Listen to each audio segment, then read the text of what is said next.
Gerir o RH de pequenas e médias empresas em forte crescimento é um desafio que só quem viveu conhece.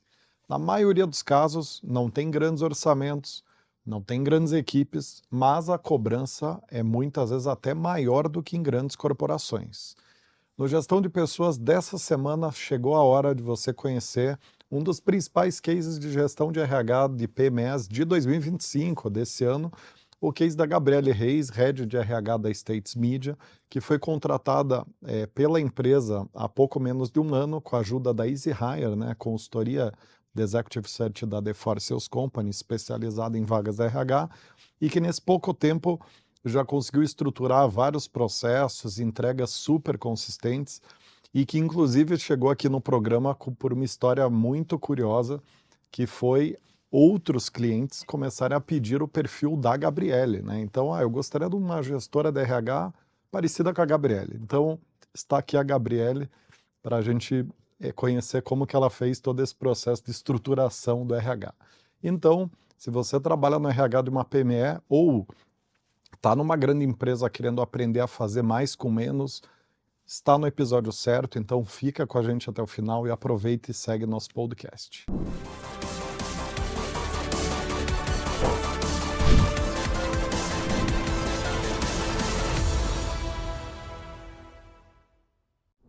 Muito bem, sejam muitíssimo bem-vindos e bem-vindas a mais um episódio do Gestão de Pessoas, o podcast semanal de entrevista divulgado toda quinta às 19 horas, que leva até vocês os principais cases, tendências e boas práticas de RH do momento.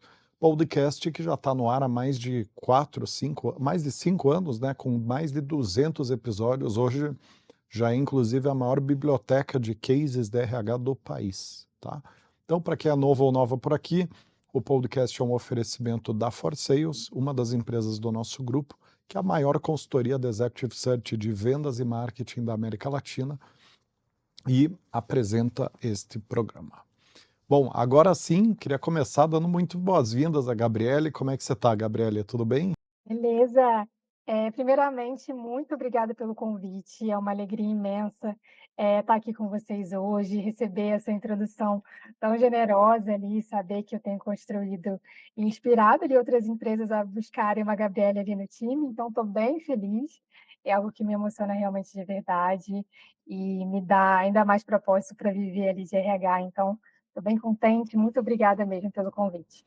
Nós que agradecemos, Gabi. Sempre quis trazer aqui para o Gestão de Pessoas um case de estruturação de RH em PME, porque no final do dia ele serve de molde, de um microsistema de RH intenso, difícil, com poucos recursos muitas vezes, então ele serve de case de priorização, case de otimização de RH.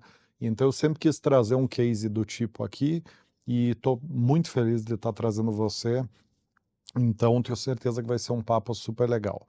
Para começar, Gabi, eu queria pedir para você se apresentar e apresentar um pouquinho da States Media, para a gente dar um contorno aqui, para um pano de fundo, né, antes de falar de como que foi o startup do RH aí de vocês, né? Maravilha, então vou começar aqui me apresentando oficialmente, né? Sou Gabriele, sou uma profissional assim apaixonada por gestão de pessoas. Tenho mais de 12 anos de experiência nessa área. A minha jornada começou no departamento pessoal, no escritório de contabilidade. E quem já participou de um cenário como escritório contábil sabe que você lida com diversas empresas ao mesmo tempo, né? Então, meu desafio já foi logo de início esse. Aprendi bastante sobre legislação, resolução de conflitos, parte previdenciária, então foi algo que me deu bastante musculatura nesse sentido. Depois eu ingressei na parte de headhunting, apoiando ali empresas a construir e a buscar ali talentos mais estratégicos, principalmente na área comercial e de liderança. E também passei por uma empresa de tecnologia de médio porte, que na época tinha em torno de 200 colaboradores, mais ou menos, que foi onde eu vivi ali uma das maiores realizações. Foi a primeira vez que eu realmente estruturei um RH do zero. E lá, essa empresa tinha em torno de 30 anos, mais ou menos, de existência, mas de RH era zero, né? Então, eu tinha que começar ali meio que do zero Caramba. tudo. Uhum. E com 2 anos de existência do RH nessa empresa, a gente conseguiu uma premiação de 100 RHs mais inspiradores do Brasil. E com 3 anos de existência de RH, a gente também conseguiu uma premiação de 5ª melhor empresa para se trabalhar no Rio de Janeiro, na categoria de médio porte. Então, a Legal. categoria de médio porte é uma das mais concorridas, né, nessas premiações, que geralmente tem bastante gente, e a gente conseguiu essa posição, assim, bem legal. E depois dessa experiência aí tão marcante, né, eu tive a oportunidade de ajudar outras empresas a estruturarem ali subsistemas de RH, através de um programa de mentoria que eu ajudo ali profissionais de recursos humanos a aplicarem na prática, né, essa metodologia que eu acabei construindo, e basicamente com aquilo que funciona ali nas empresas, né. E hoje eu estou aqui na States, né, a States Media, que é uma empresa de marketing digital, que desenvolve ali produtos voltados para a saúde feminina e masculina, e o nosso foco é total ali no mercado internacional. Hoje a gente vende principalmente nos Estados Unidos, mas também a gente roda ali nossos produtos em mais de 8 países. E está sendo uma experiência completamente diferente do que eu já vivi antes, né, porque é uma cultura global, digital, né, um ambiente altamente competitivo, e tem sido muito enriquecedor e também desafiador todo esse tempo que eu tenho passado aqui com a States. Uhum, muito legal. Conta um pouquinho de como é que foi o começo, né, na States Media, né, e qual que era o cenário quando você chegou. Dá uma fotografia do início desse trabalho. Quando eu cheguei na States, eu encontrei um grupo de pessoas extremamente animadas, com vontade de fazer diferente, com vontade de construir ou formar ainda mais essa parte humana ali da empresa. Então, já encontrei um cenário, assim, com um clima bem legal. Mas ainda assim, eles estavam com aquela dificuldade da parte da expansão. A principal dor ali era contratar boas pessoas, reter ali os colaboradores. Então, uma das minhas principais funções, né, funções iniciais foram essas, né, manter o engajamento, satisfação e contratar, aumentar ali o time. Então, foi nesse contexto, assim, de muito potencial, mas também com muito desafio envolvendo ali crescimento de equipe, foi no momento que eu entrei. E Uhum. desde então eu tenho esse trabalho aí diário de ouvir, construir e ajudar ali nos processos para acompanhar o ritmo acelerado da empresa, né. E e o processo de construir RH do zero, ele é um processo bem peculiar, né, porque Sim, você tem muita coisa para fazer e muitas vezes o orçamento é base zero, né, porque a empresa não tem uma dimensão, do exato. puxa, quanto custa para eu contratar 10 pessoas? Qual software ou serviço terceirizado? Folha de pagamento? Como fazer automação? Quanto custa? Então, é um desafio que envolve muita coisa, né. Eu queria Sim. perguntar para você, como que foi o processo de estruturar do zero, assim? Conta um pouquinho de como que foi tirar da inércia, né, essa área. Bom, quando o pessoal começa a contratar ali RH, geralmente ela já tem algum processo básico ali que funciona. Uhum, Então, basicamente você entender ali o que que precisa ser melhorado, ouvir os gestores para uhum, entender qual a principal dor.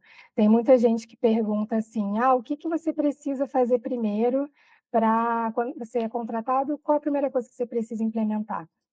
A primeira parece que é uma pergunta, assim, de bicho de sete cabeças, mas na verdade não é, a pessoa que te contratou, ela teve uma função ali, ela tem uma dor específica, que foi por isso que ela te contratou.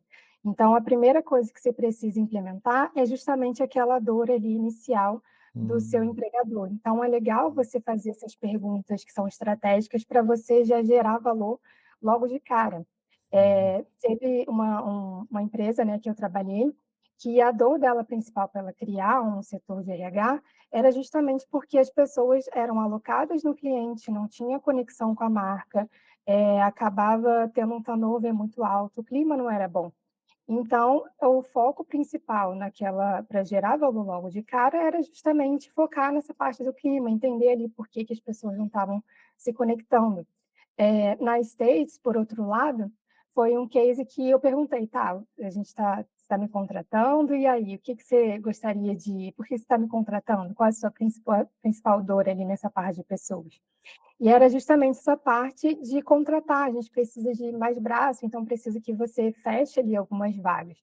Então, esse foi basicamente o primeiro passo que eu fiz ali na State, fazer as contratações, da melhor forma possível, fazer ali perguntas estratégicas para eu trazer o colaborador certo, né, porque não adianta nada eu contratar rápido ali e não ser a pessoa esperada. Então, esse é um momento, quando você vai construir um RH do zero, você precisa estar muito alinhado com o seu gestor. Você precisa fazer ali as perguntas, entender o cenário para você conseguir entregar valor logo de cara. Hum. E quanto mais clareza, assim, que você tiver no começo, mais certeira vai ser a sua primeira entrega, sabe, mais alinhada você vai estar. Não, espetacular, espetacular teu ponto, Gabi. E parece óbvio, mas na prática a gente vê muita Não gente se é, né? perder. É. E aí entra naquele lugar onde a pessoa vai, ah, mas eu não entreguei porque eu estava fazendo não sei o quê. Ah, enfim, aí Exatamente, entra na retórica que muitas vezes tem todo o sentido, que é super honesta a retórica, mas acaba sendo uma falta de pragmatismo e objetividade, né. Então acho que aqui o exatamente, recado que você falou é: seja extremamente pragmático ou pragmática e objetiva na execução. Quer dizer, qual é o cachorro mordendo a canela, o famoso, né. isso, E aí, passado esse cachorro mordendo a canela, né, espantamos o cachorro mordendo a canela, tá. certo. Como que você fez o trabalho do próximo degrau ali, né, quer dizer, definir as prioridades subsequentes? Porque muitas vezes o fundador da empresa ou a diretoria geral, não está eh, com o olhar tão focado na evolução do RH, ele quis resolver um problema inicial e começar a área a desenvolver a área, mas não tem essa noção: "Legal, agora para onde eu vou?". Como é que você fez esse trabalho de próximo degrau aí? Pensando que o primeiro degrau foi espantar o cachorro mordendo a canela, né, qual que foi o segundo aí?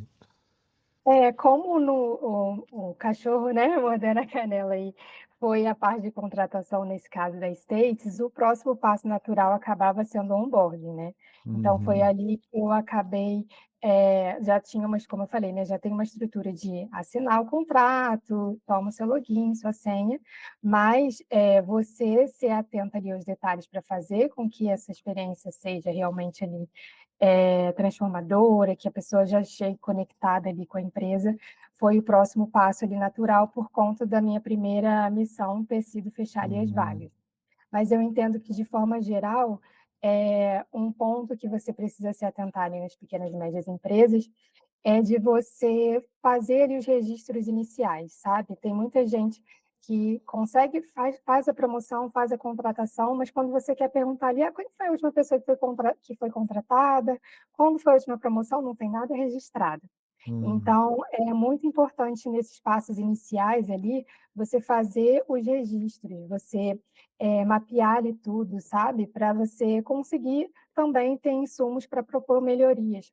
Então, eu vejo que esse é um passo também que muita gente acaba deixando meio que para lá, e aí, tem uma hora que o tempo pede, né, acaba hum. pedindo ali essas informações e a gente acaba não tendo. Então eu vejo que são passos bem importantes que precisam acontecer logo de início. Não, legal, entendi o processo, quer dizer, a segunda coisa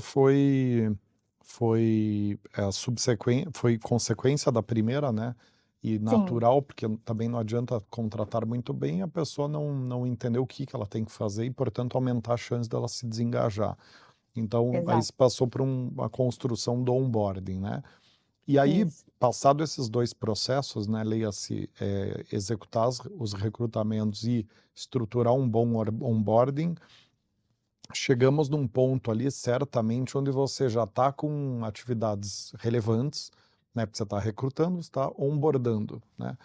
E Exato. aí entra naquele momento onde, eh, a gente entra no clássico dilema, né. Como equilibrar o operacional com o estratégico? Porque você já passa a ter um operacional ali, né, de fazer vaga e de onboardar, né. Sim. Como que você foi aumentando o teu escopo, teu raio de influência, tua geração de valor, sem ficar muito no estratégico ou muito no operacional? Como achar esse ponto ótimo? É, essa é uma realidade da maioria das PMEs.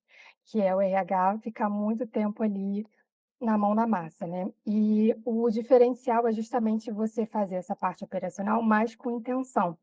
Então o segredo está em 2 coisas: escuta ativa, estar próximo ali das pessoas chaves, dos sócios, dos líderes, das pessoas decisoras ali de tomada de decisão, porque senão você corre o risco de você estar implementando o processo A e seu gestor que está querendo B e nada funciona. Uhum, Então, o ponto fundamental também é você entender do negócio, para você ser estratégico e operacional ao mesmo tempo, você precisa entender do negócio.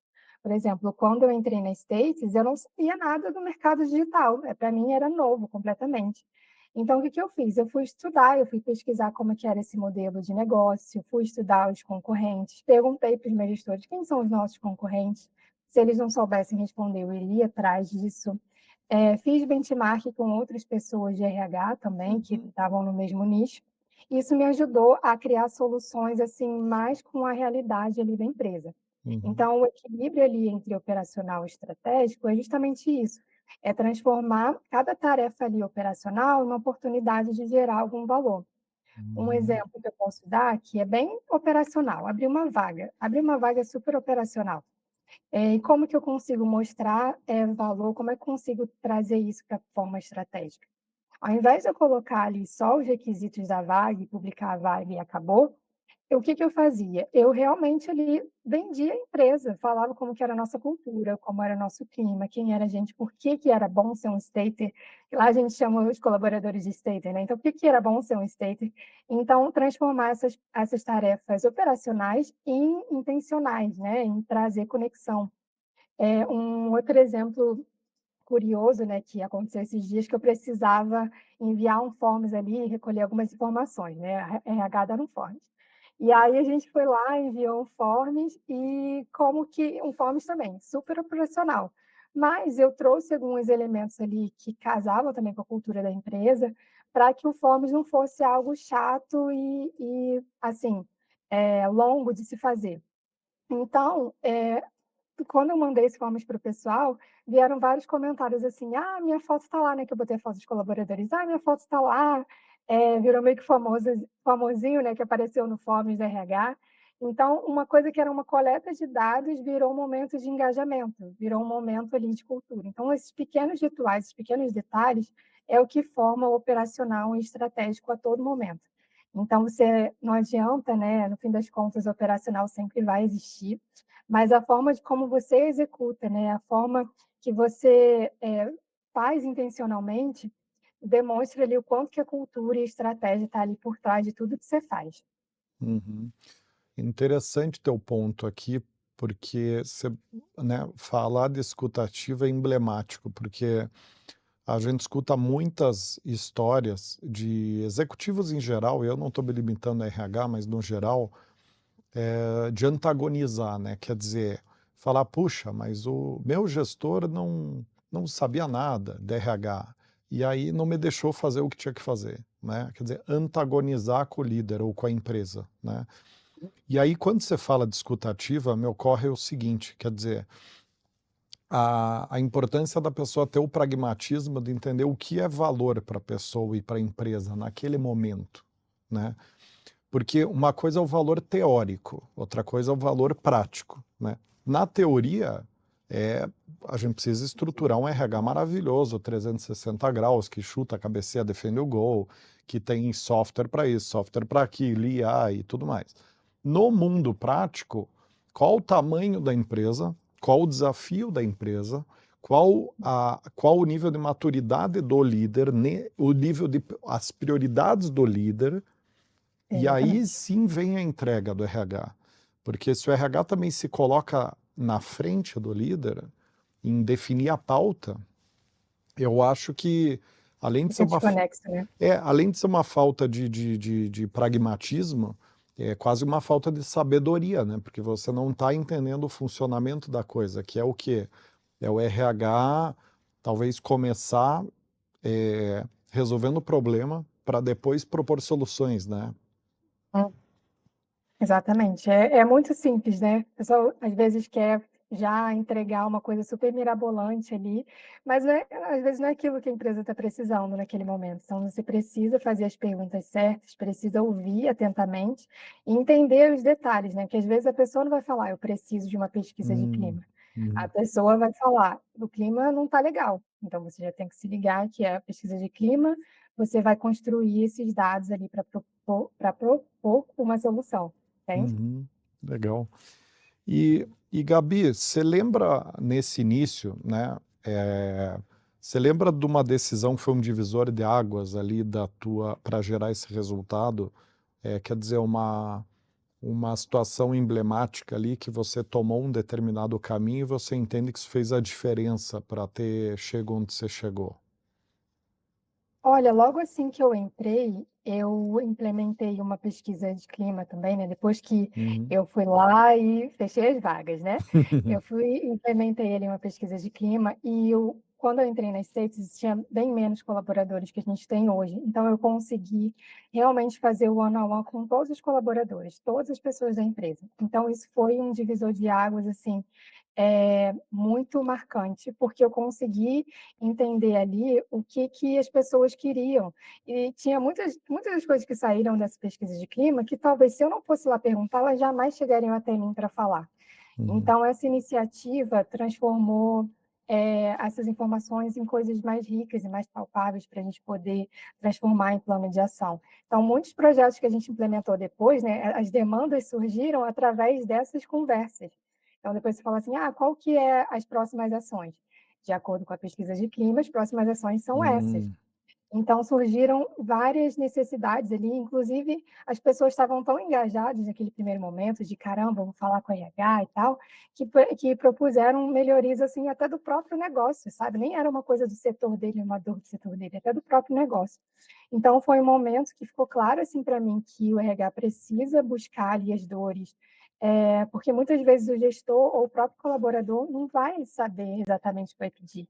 Então, você precisa, ter uma escuta para estruturar, e isso me deu insumos reais ali para transformar tudo isso em um plano de ação, assim, mais robusto, que gerou realmente resultados mais visíveis, sabe? uhum. Bem interessante. Você diria que esse foi o projeto que virou referência, assim, do RH, que deu o tom, que orientou as lideranças de como que o RH poderia ajudar a empresa? Porque Sim. ele não é tão intuitivo isso, né, para alguém que não é de RH, né, se fazer uma pesquisa de clima, ouvir, né, de uma forma Ah. 360 graus. Você acha que deu o tom ali do que é um Sim, até RH mesmo? porque sim, até porque muitos desses desempregadores, eles não sabem exatamente o que a RH faz. Geralmente a visão deles é a pessoa que contrata e a pessoa que demite. E nem é o RH que demite, na verdade, né, é o gestor que demite, a gente só formaliza. Mas, não é por mal, é porque eles realmente sabem ali mais da parte do negócio deles e não de gestão de pessoas. Então, muitas das vezes, eles não sabem exatamente o que a gente faz, e através dessa pesquisa de clima, de conversa, de diagnóstico, eu consegui trazer um plano de ação personalizado e implementar ali de acordo com o que estava realmente precisando ali na empresa, sabe? E Hum, aí a demanda já chegou e eu já tinha o que fazer, vamos dizer assim, né? hum, Porque o gestor achava que eu só fazia recrutamento de ligamento, né? E quando eu trago, olha, falei com as pessoas, esse é o cenário atual, vamos trabalhar nisso? Ele: "Nossa, então a gente tem um valor ali por trás do RH, então, tem outras coisas que o RH faz também. Pô, ele vai me ajudar nessa dor que eu nem estava enxergando". Então é algo que também gera conexão com os decisores, né, gera, mais autonomia também, então, todo mundo ganha, né, o colaborador ganha que uhum. é ouvido, a empresa ganha também, o RH ganha em visibilidade, né, em autoridade, então isso é bem importante. Muito legal, muito legal. Eh, a um ponto fundamental, acho que desse case também me parece, né, e com base nas interações que a gente tem com vocês, que também é o perfil, humanizado dos fundadores da empresa, né. Porque Exato. muitas vezes o RH, acho que vão ter diferentes contextos, né. Você vai ter um RH num contexto onde Muitas vezes os fundadores estão num momento de maturidade emocional que prejudica o trabalho do RH, e você tem outros momentos onde os fundadores estão num momento onde ajudam o RH. Acho que também aqui Exatamente. teve um processo de, entendimento mais rápido da importância, que acaba ajudando muito o resultado também, né, Gabi? Sim, com certeza. Eles ouvem bastante, mas quando tinha alguma resistência ali no início, né, que às vezes acontece, Uhum. eu buscava sempre lhe trazer dados e falar a verdade. Olha assim, olha só, se isso não for, se você não quiser fazer, tudo bem, mas vai gerar tal coisa no futuro. Entende? Então, Uhum. lá foi muito tranquilo, porque eles já estavam num cenário aberto, mas quando você não está no cenário aberto, é bom você, falar realmente a verdade do que você está enxergando, do que pode dar de errado ali, com base na sua experiência. Se o pessoal está contratando você como RH, é porque ele não tem essa visão ainda, então você é o especialista ali, você precisa falar. Tem muito Uhum. RH hoje em dia que eu vejo que tem medo ali: "Ih, não vou falar, senão acabou", mas você é o RH que precisa justamente trazer essa visão que muitas vezes o empregador não tem.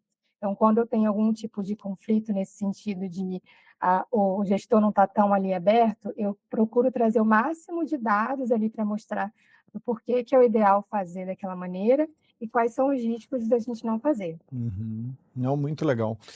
E aí a gente entra naquilo, né, você tem, diferentes interlocutores, perfil do interlocutor, né, a gente vai ter, líderes que são mais orientados a a risco, outros são mais orientados à oportunidade, uns são mais orientados a dados, outros são mais orientados a instinto, são mais Exato. intuitivos, mais impulsivos.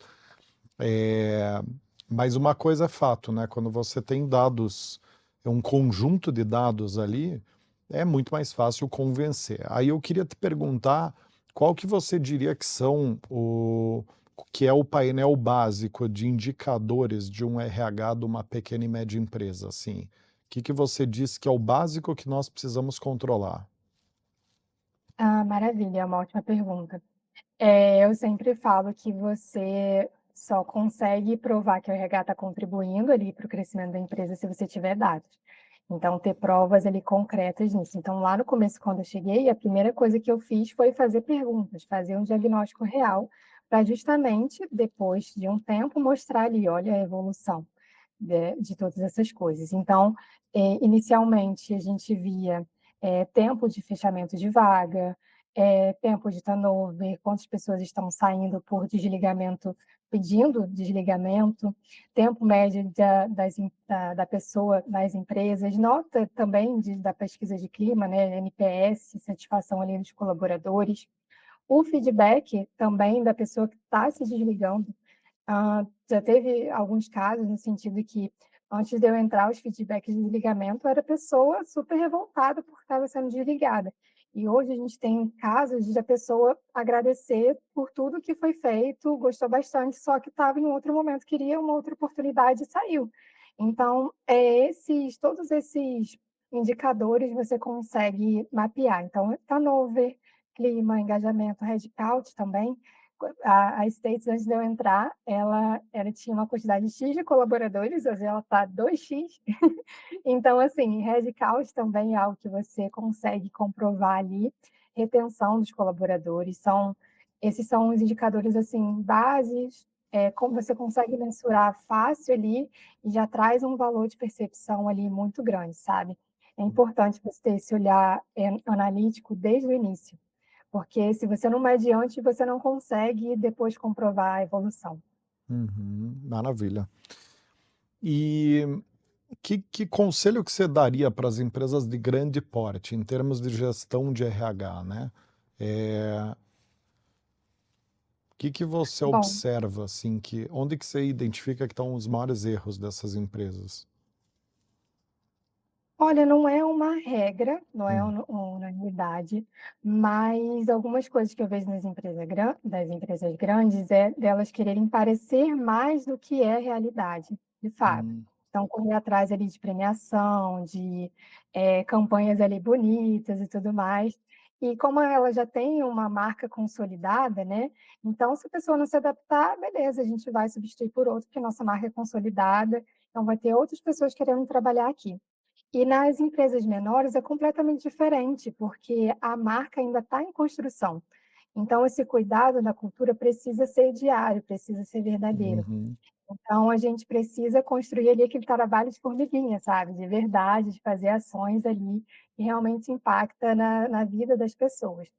Não é sobre só um feed ali bonito. Então, se tem uma coisa que empresas grandes podem aprender ali com as menores, é trabalhar realmente a cultura de forma genuína, sabe? Fazer ações e, claro, aumente ali a marca empregadora, mas que também traga, uma diferença de fato ali para a vida do colaborador no dia a dia mesmo, sabe? uhum. Não, faz todo sentido o teu ponto. E quais, assim, para quem está num contexto, de começar o RH do zero, né, quais as principais dificuldades que você alerta essas pessoas de que elas vão ter e como atuar com cada uma? Olha, a dificuldade, eu acredito que você ser chamado ali para a mesa nas tomadas de decisão. Essa Uhum, é uma dificuldade ali inicial, e eu entendo que se você tiver ali relacionamento com essas pessoas decisoras, chaves, você consegue, fazer um plano de ação de qualidade, escutativo, como eu falei já, né, escutativa é uhum, tudo. Você entende se você não entende a real dor, se você não entende ele que está por trás dos números, das reclamações, você não consegue fazer um plano de ação eficaz. Então, eu entendo que pode ser uma barreira inicial, inclusive no início o pessoal às vezes não me chamava para algumas decisões, mas aí eu ia falando: "Ah, legal, mas a próxima vez me chama para essa decisão. Ah, você quer fazer tal coisa? Mas conversa comigo antes". Então toda essa ação ali de hum, formiguinha mesmo, pedindo a fala, pedindo para estar ali nesse momento de decisão, é algo que é fundamental, é uma barreira que você precisa hum, quebrar e você a partir do momento que você quebra, você começa ali a fazer ações realmente que trazem valor, porque você está na parte de decisão, entende? Você consegue montar planos, mais eficazes. uhum.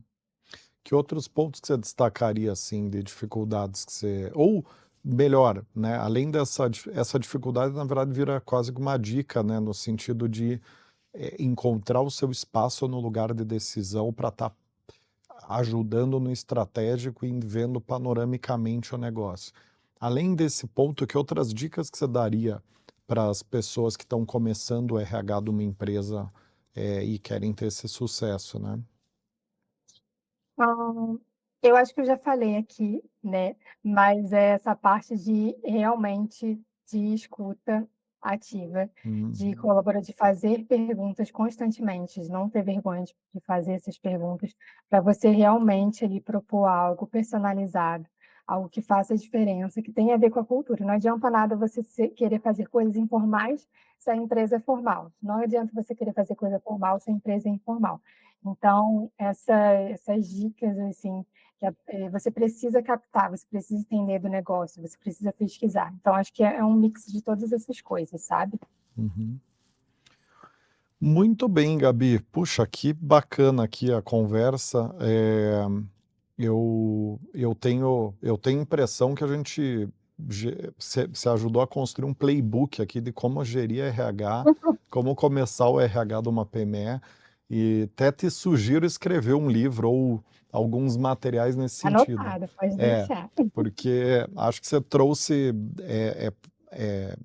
roteiros bem claros aqui de execução e muito coerentes no meu ponto de vista, né. Modéstia à parte, acabo tendo bastante experiência acompanhando a maturação das empresas, né, por já trabalhar com recrutamento e seleção há 15 anos e acompanhar milhares de empresas, clientes nossos, alguns mais de perto, outros menos, mas eu fiquei com a forte sensação de que você criou um playbook aí, né, de armadilhas principais, passo a passo, como os primeiros 90 dias de um RH, né? Quer dizer, lá atrás, no começo da conversa, quando você falou de resolver o problema que você foi contratada para resolver primeiro, né? Ganhar Hum. confiança, né? Enfim, fico com essa impressão aqui e, e adorei o papo, adorei a clareza, né, com que você trouxe os pontos aqui. Adicionaria, inclusive, para fechar, Gabriele, que Tá, talvez tenha também a importância da clareza aqui que você trouxe para um bom trabalho de um executivo como um todo, né? Porque essa capacidade de resumo que você tem de se comunicar, de entender a pergunta, de responder o perguntado, de resumir, né? Isso é um requisito para uma interação de qualidade, né? E começar uma área de RH exige interações de qualidade. Então também, talvez se eu pudesse acrescentar alguma coisa nisso, eu diria que é exercitar a capacidade de comunicação, né? Desenvolver a comunicação, para ter esse nível que você conseguiu atingir de comunicação, né? com certeza. Maravilha, Gabi. Muito obrigado pelo teu tempo aqui com a gente. Para quem acompanhou nosso episódio de hoje, eu queria fazer um convite para vocês navegarem na playlist aqui do Gestão de Pessoas. São mais de 200 episódios, mais de 250 horas de conteúdo, então quase um MBA de RH, maior biblioteca de cases de RH do Brasil.